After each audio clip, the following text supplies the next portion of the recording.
Hi guys, and welcome back to Back Beyond Tech. So in this video I'm going to talk a little bit about using my new 4K Asus panel. I've been using it for about a week now. I just thought the easiest thing to do was to do this with desktop capture, so you're kind of seeing what I see. I was going to cut between the external footage and then this and back to the external, and I thought, well, it's a lot of work when I can just do it like this. So it's going to be a little bit different. All I'm going to do is I'm going to fire up a couple of games to show you what the gaming is like. And then I'm going to fire up Premiere Pro just to show you the benefit of having a higher resolution in editing, basically. So, the one thing I will say straight off the bat is that 4K gaming is perfectly possible with my setup, 970. Overclocked, it's overclocked by 200 megahertz. I'm using Afterburner to do that, and it gets perfectly playable frame rates at 4K if you're willing to lower settings a little bit. Like I say, it's not for everyone, but anyway, we're going to get straight into the first game. So since I've got my panel, I have been playing Battlefront a lot more. So we're just going to jump into Star Wars Battlefront once I find it. Where's it gone? Here. A little disclaimer, I am not amazing at this game, I just love Star Wars. So I might die quite a lot. I'll show you the settings I'm using before we jump into the game as well. The frame rate is displayed in the bottom right hand corner of the panel for this game, so I'm using Fraps to capture that. In Doom I'll be using the in-game overlay because Fraps doesn't work with that for some reason. So here we go. Right, just wait for this to do its thing. There we go. Let's get rid of that. Go here. So let's go to settings. First of all, video. There we go. So here we go. So 4K. And I've just got a default medium. Medium throughout, basically. So medium settings, 4K, full screen, 60 Hz, no VSync. And really that is it. Let's get out of there. Let's go back here. Let's go to multiplayer. And here. And hopefully we'll find a game soon. Sometimes you have to wait a little bit for a game. Let's just jump into Walker Assault. And hopefully this will be pretty quick. So like I say, this is 4K. Medium settings, oh that's quick. I've not really noticed anything. The little Clyde car looks pretty cool here. Set at 61 FPS. Right, nice one. And even on the splash screen here, I hope you're noticing how good the Sandcrawler looks. All medium settings at 4K. The Sandcrawler just looks amazing. It looks way better than it looks in 1080p or even 1440p. And I used to play 1440p on Ultra with my card with the same overclock. So we're just going to jump in. And you can see the frame rate takes a little bit of a dip here. It goes down to 49, 47, but I mean, perfectly playable, to be honest. I haven't found any sort of lag. Let's skip that. Go. And we're just waiting for the match to start. Sorry, guys. And it should be starting in a minute. So I'm just going to run around for a little while. Keep your eye on the frame rate in the bottom right. And just in general, how nice it looks. It looks pretty awesome, I think. So we're in game, here we go.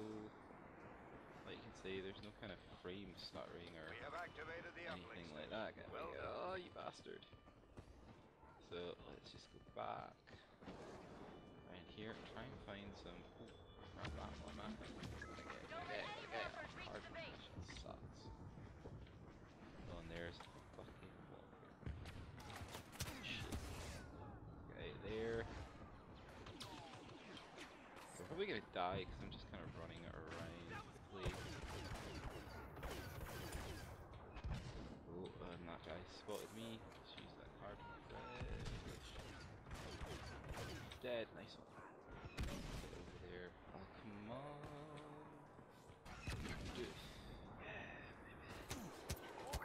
Yeah, oh, that guy blew me up from behind.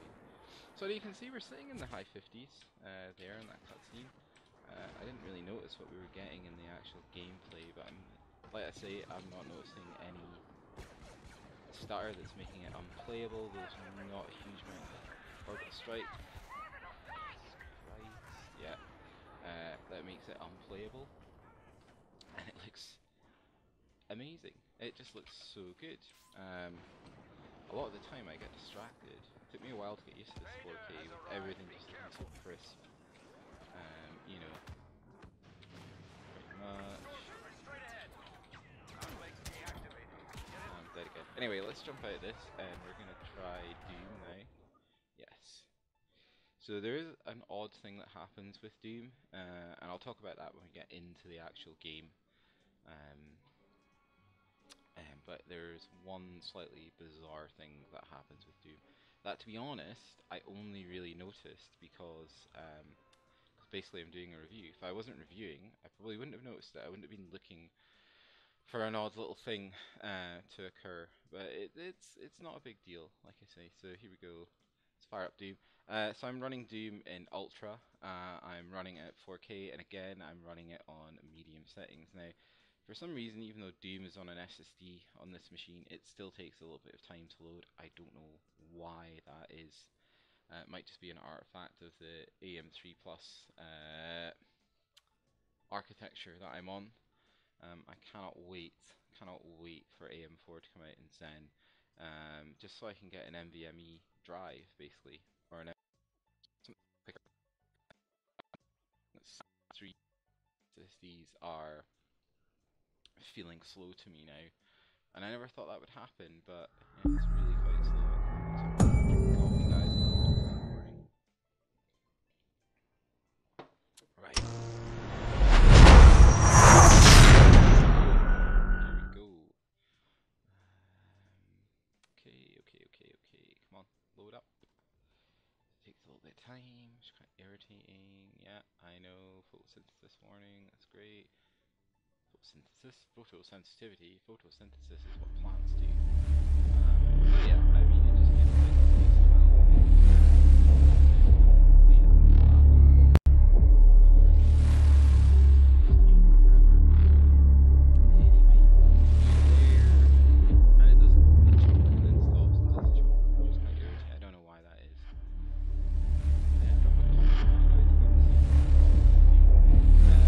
playing the game at the moment, and you'll notice frame rate here is up in this corner. So this is the actual overlay for Doom. It's not using fraps. Okay, so here, so settings, video. Here we go. So 4K, vertical sync is off, anti-aliasing is on, motion blur is high. Let's go ahead advance. So yeah, so everything set to medium, absolutely everything, and I'm using Vulkan. So let's edit that. Let's continue the game. So yeah, keep your eyes on the FPS and just look at how nice it is at 4K with medium settings. I mean, I could probably drop this to low, get better FPS, and it would still look great. Do you know what I mean? Right, here we go. So I'm going to show you. So there we go. It takes a wee while to load all the textures. So let's just wander around here. So look at that. Look at the floor. The floor just looks amazing. All the reflections. Just this increased resolution. It really just brings, for me, it brings everything to life. The game still feels snappy. You know, there's no slowdown. It's not tearing or anything like this. So. And we're still sat at where we at the moment. 40. So yeah, 40, which most people would say 40 is way too slow to play. And it's absolutely fine, guys. So, oh, right, now, I'm going to do something, and I want you to look. I'll go into the light, because it's a bit more obvious in the light. So check out the shotgun. Check out the rocket launcher. Do you notice that? Let's do it again. Do it again. Do it. Do it. Do it. Hey, now. So, you will notice that when you change weapon, you load the model, so the hand and the weapon loads really fast, yeah? But it's almost like a half second later or so that the texture loads on top of it. not just for the weapon, but for the hand as well. Are you noticing that? Yeah. And that's the thing I did notice about this, playing in 4K. And like I say, if I wasn't doing a review for you guys, if I was just playing with my friends, I'd be like, oh guys, 4K is amazing, da, da. I would not have noticed that. Let's get rid of these guys. Dead. Oh, you bitch. Look at this guy. And I mean, it's snappy. Like, look how fast these imps are running. And it's not tearing or anything like that. You know, I can run around. Yeah, and I'm down to like, what am I on at the moment? 30, low 30s. But, and then we go up to 40, but it's not unplayable, guys. There's no frame stutter. There's no spiking. There's no stopping. There's no jerkiness. It's just such a nice experience, and it looks amazing. It absolutely looks amazing. So yeah, I'm just going to jump straight down in here and start killing these guys. There we go. And quickly just beast through this. And get this guy. Go, get this guy. Yeah, he's dead. There's another, should be another dude kicking around here. Here we go. Dead. Right, awesome. So, oh yeah, let's get rid of all these guys before we actually take down... Oh, what? Ah, behind a plant. How the... There we go. Death by plant. Who'd have thought it? Right, he's dead. So I think I've killed all these guys now. That's what I need. So we're gonna just go for it. Just to show you what it's like under stress when there's tons of stuff happening. You're dead. Okay? Grab that. Right, now let's go fuck up this guy right here. He's dead. Let's tear this guy, you asshole. He's gone. There should be another one of these Mancubus up here. Yep, he's dead. Let's get this guy. Let's get this guy. He's dead. Look at this guy. He's dead. Now, I'm gonna change gun. Because there's some fucking asshole about to turn up here.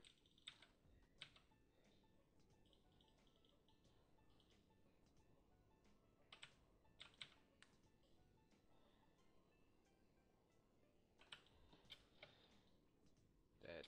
So I'm probably gonna die soon, guys, but you know, I think you're getting the picture that even when there's tons of stuff going on the screen, oh shit, the frame rate is not really suffering. We're still holding solid in the 30s, you know, which for me I think is perfectly playable.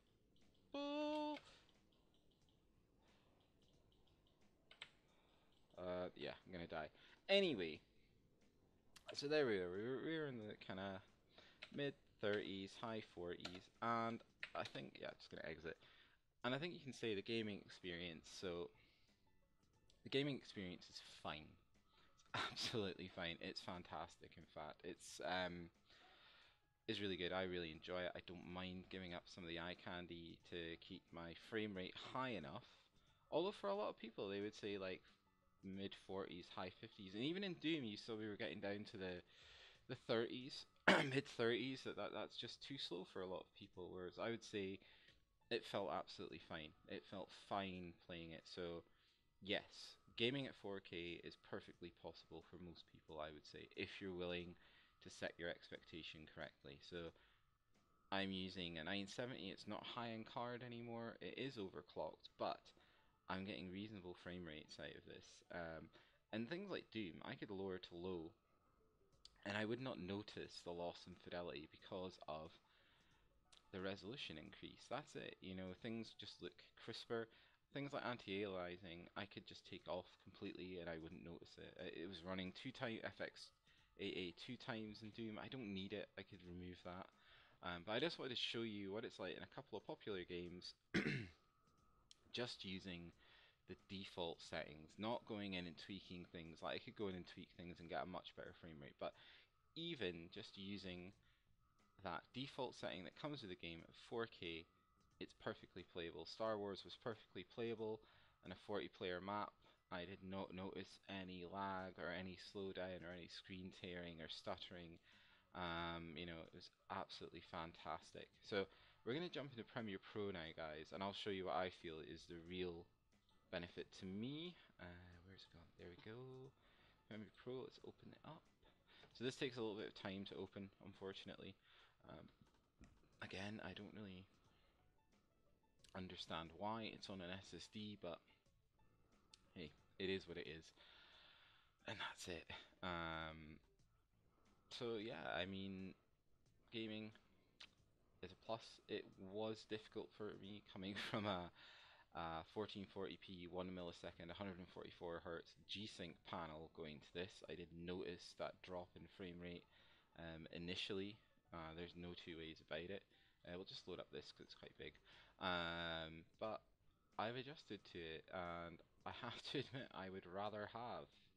I would definitely rather have a higher resolution than all the eye candy turned up. You know, at 1440p, I do not notice a difference. So for me, here we go. This is the wrong one actually. File, open, recent, open project. No, actually, I want to. Sorry guys. File, open a recent project. So let's do this. This is what I wanted to load because it's actually got a lot more stuff in it. So this was my workstation vlog, second workstation vlog I had. Now what I want you to notice about this is how big your project window is, okay? So normally in 1080p or even 1440p, your project window is tiny, and you might see a few of these clips and you've got to scroll all the way through them, whereas with this, you know, I can make this bigger. I could do that if I wanted to see all of them, but my timeline is still usable. It's still big enough to use, it's still big enough to see everything that's going on, you know, depending on what to click on or to adjust certain things. It's, you know, it's usable. All the space, all of this space is usable space. None of it by making something bigger and more usable is detracted on. And I used to find that 1080p editing and 1440p editing that you know, especially like I say this, the project window, to get things into the project window, you know, it'd be so small. So we're talking like, if I can grab this, it'd be, you know, normally it's kind of like this size, and to import something the way I do it, because I'm lazy, is I just look for a blank space, but there's no blank space here. You know, it's like you click on that, and you just have to look for a blank space to click on, and then you can import things. And also it's annoying because you're like, oh, what clip was I looking for? You know, if you want to drag something over onto your timeline, you had to scroll through and things, and it's not a big deal, but it is annoying. So now I can have it like this, and I'll drag this back so I don't need the toolbar so big. I tend to work like this with it just in a line, because I like having a big timeline to see what's going on. You know, you don't have to continually zoom in and zoom out. Like, you're not always like, oh god, what's going on? Whereas even like that, that is the entire, how long is this video? 11 minutes. It's the entire 11-minute video, and there's a lot going on in here. It's different clips, different effects, and I can see everything. That's the other thing. I can see all these effects. I see where the transitions are. Even in the audio, I can see where I've put in time markers and, sorry, keyframe markers, and I've adjusted it manually so it comes in and out. And normally at 1080p you just can't do that. You have to zoom in, and it's really annoying because then if you forget to zoom out again, it's like this bar just this scrolling through when you're playing. You're trying to grab it and you're like, oh god, it's actually showing like fractions of a second rather than minute chunks, or in this case the entire video clip. And yeah, like for the project window, this is fantastic. So I can just grab things, I can pull them over, I can do what I want, I can import stuff easily, I can get rid of stuff easily. Um, and this is the real benefit for me of a 4K panel. And then when you think about it, each quarter of the screen is a full 1080p screen, is the way I look at it. So this displays at 1080. On my old panel, it didn't display at 1080. It was rendered at 1080, but it wasn't a 10. That quarter of the screen was not 1080. This is true 1080, and it just looks so much better. You know, you can get a real idea of lighting on the fly, you know, and adjusting things, and you get a much better output, I've noticed. I've edited a couple of videos on this panel since I've had it, and it is just fantastic for this kind of work. The other thing I've done is this panel does have picture in picture and picture by picture, so I use picture by picture, so I can have this machine here, and I will have, oh, sorry, this machine here, and I can have my editing machine here, picture by picture, and you're not really losing fidelity. You've still got that full over 1080p on each machine, and it's really good because these machines are networked. The drives are networked on them just for dragging stuff over and things, and it makes life a hell of a lot easier. I mean, previous to me getting this panel, I was thinking about getting another 1440p panel or a 1080p panel and having two monitors. Whereas now having the 4K monitor, I don't have to worry about that in terms of productivity. Um, for me, if the main thing you do is productivity, especially creative stuff like this, using any of the Adobe software or Sony Vegas or whatever you're using, Blender, I think 4K is the way to go. Um, and 60 hertz is absolutely fine. I've not noticed anything bad about 60 hertz. I mean, the one thing I will say is most of these panels, for some reason, they support DisplayPort 1.1 and 1.2. They'll come with 1.1 activated, and if you leave it at 1.1, you're only going to get 30 hertz. You have to go into the OSD and you have to change it to 1.2. But that's like a 2-minute job, guys. And then you're getting that full 60 hertz over the DisplayPort cable. So yeah, absolutely fantastic. Fantastic monitor for productivity. So I'm just going to close this down. Do I want to save what I've done? No, because I haven't really made any changes I want to save. So those are my views, guys. So this is my experience of using this monitor. A lot of people have been asking me about it on Twitter and in email, and so I thought I'd get the video out. It's been quite difficult to get this video made. I've had a lot of other things going on, which we'll talk about at the end of this video. Sorry. So number one, who do I think should buy this monitor? Who does this monitor appeal to? I think this monitor appeals to a certain individual. So this monitor appealed to me because I do a lot of creative content.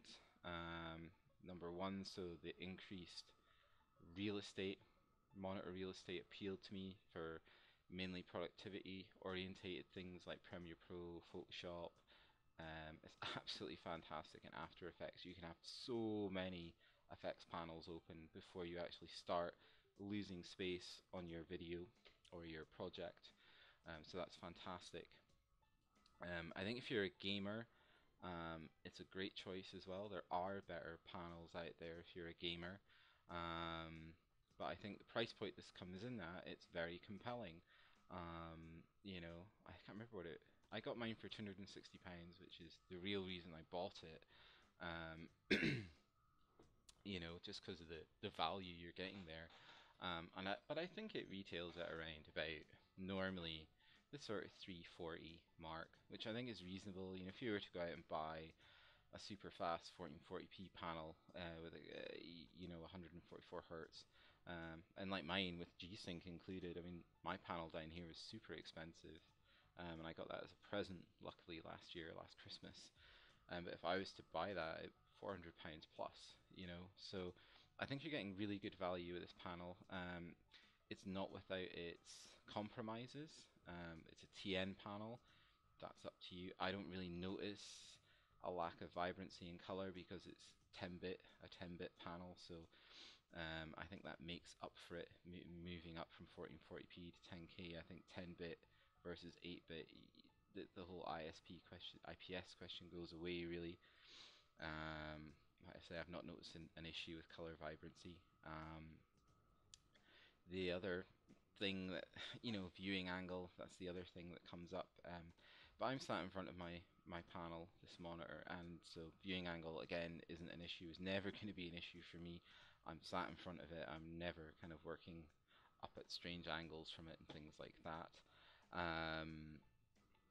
And then it's just fast. TN panels are just fast. It's that simple. This monitor is a 1 millisecond gray to gray, and you notice it. And I think that's why, in a lot of ways, I can get away with the frame rate. You saw the frame rates at 4K gaming were a lot lower than I'm used to. But because the panel's so fast, the pixel response is so fast, I'm not noticing a huge difference between gaming at mid 40s, high 50s, to normally I was gaming anywhere like over 100 frames per second in some games, like Overwatch, you know.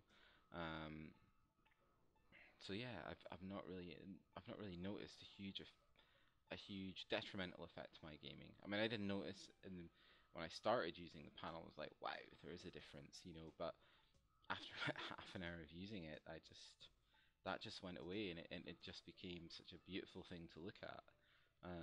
You know, and then when I started tweaking the settings and things like that, because the settings I showed you in my games aren't the settings I use. I was just showing you how easy it is to get gaming at 4K, with what is really not considered a 4K setup. The 970 was never a 4K card, even in SLI. You got a bit of a performance boost, but you know it was never a 4K card, and even a 980 Ti was never a true 4K card.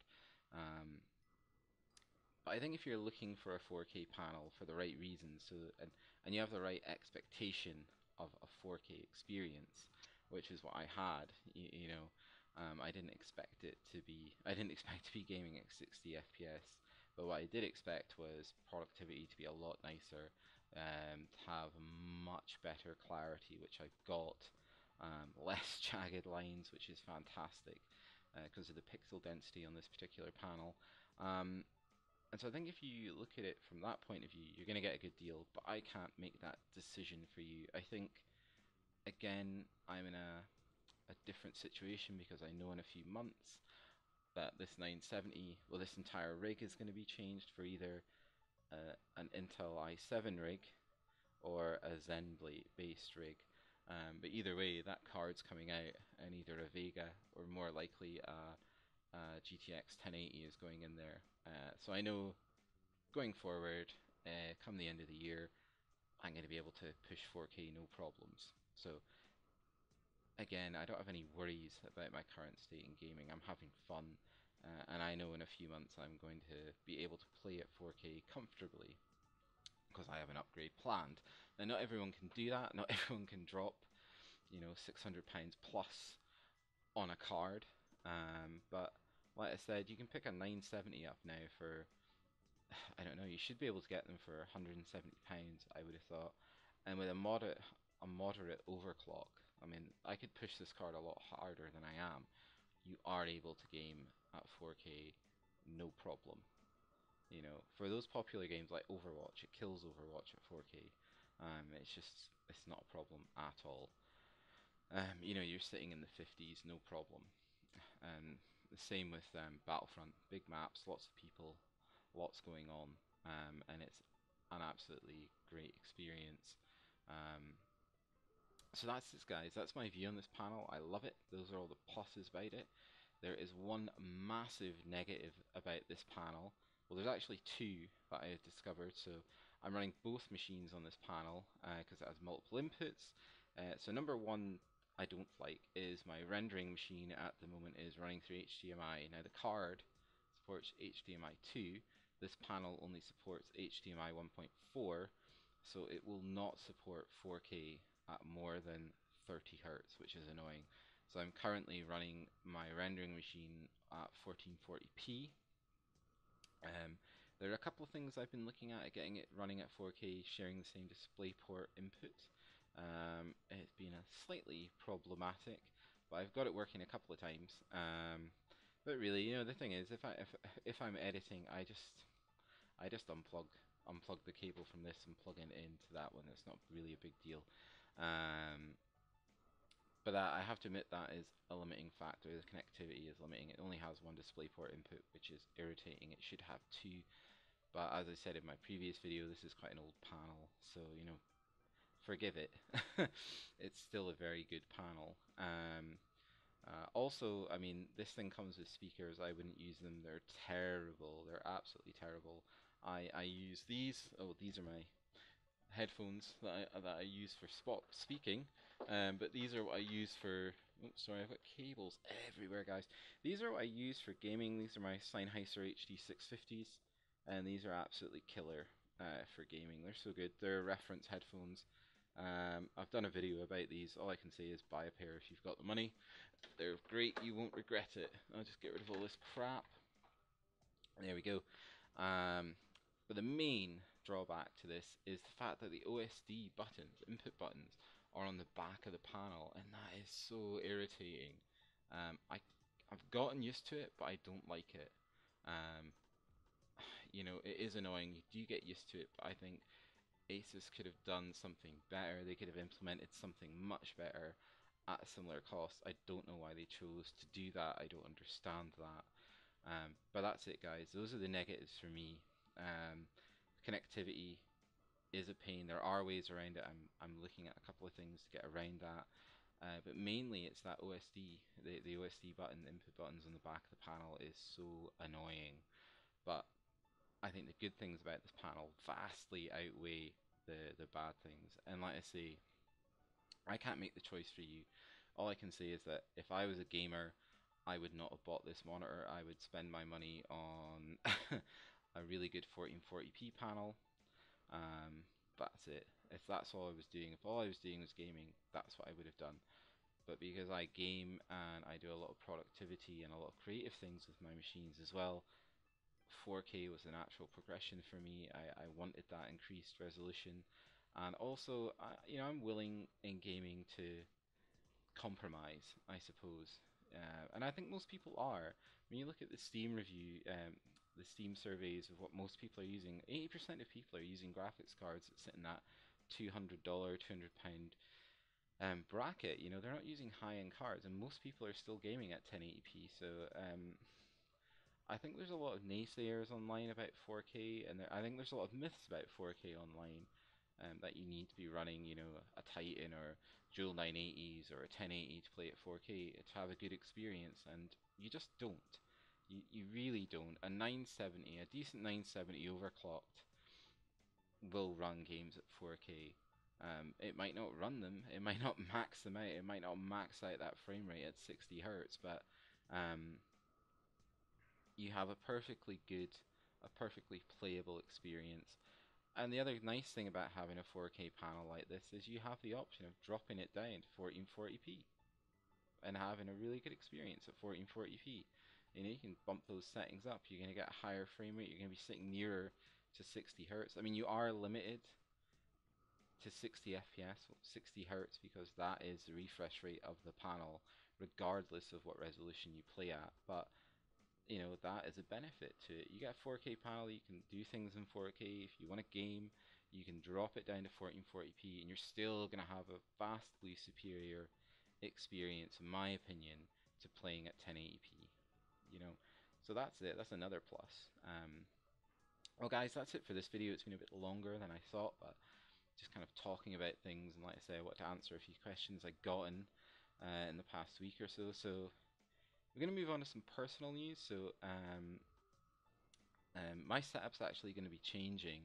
There's been a lot of things happening at work and in my personal life recently, and so the backdrop you see now is going to be changing. I'm moving. I'm moving on. I'm moving my base. There's been some, like I say, some personal issues I don't really want to get into. So over the next couple of weeks, the backdrop might change a little bit. It might be a bit more ad hoc, but I have a plan moving forward to get something set up permanently in a few weeks. But don't worry, I'm still going to try and pump out really high quality content. I don't want to just spam you guys with rubbish crap footage from a phone or something like that. So just bear with me. And like I say, I'll get there, guys, but there's some changes coming that can't be helped. It's just like I say, it's one of those things. Everything changes, and we just have to adapt to those changes. So I hope you'll give me some time to put my plan in action. Okay, that's cool. Thanks. So that was it. If you like this video, guys, like it. If you dislike it, dislike it. If you dislike it, leave a comment. Leave a comment anyway. I love reading your comments. A lot of the time, it's quite interesting. Sometimes it's a bit annoying, but like I say, that's the internet. But the vast majority of your comments are great, and I actually love that interaction with the viewership. It makes me feel like I'm getting somewhere. But anyway, I hope you enjoyed this video, guys. I hope it was helpful. I hope it answers a few questions that I got from viewers over Twitter and things like that. So that's it, guys. I'll catch you the next time in another great tech video. Bye for now.